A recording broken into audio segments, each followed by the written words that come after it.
Moving your cursor over one of the videos, if you literally just hover and move your cursor across, you get a little preview of what the video contains. Now this is quite useful if you've never seen the content before.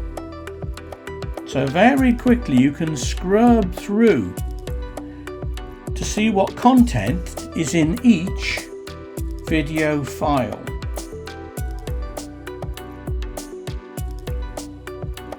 You can even play the videos from within inside here. If you click on a video so it highlights, press the space bar, it will play that video track including any audio, and you could hear that the audio in this is very noisy. So it's also a good way of just checking what you've got in each clip. To reduce your window back down, simply double click back on the name of the bin you're currently looking in, and it will reduce that down to panel view.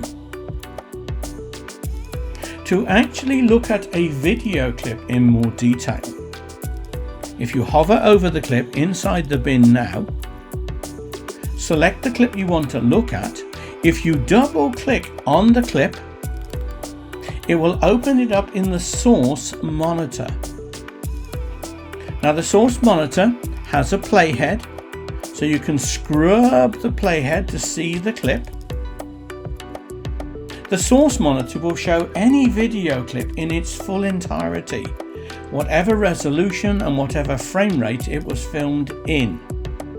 So it's useful for seeing the full quality of any clip that you've imported. The source monitor also gives you information about the duration of the clip. Over here I have my timeline. I can see that this video clip is 8 seconds and 7 frames long. And as I scrub, you will see it will play that clip. The left hand time code will show me exactly where I am within the clip itself.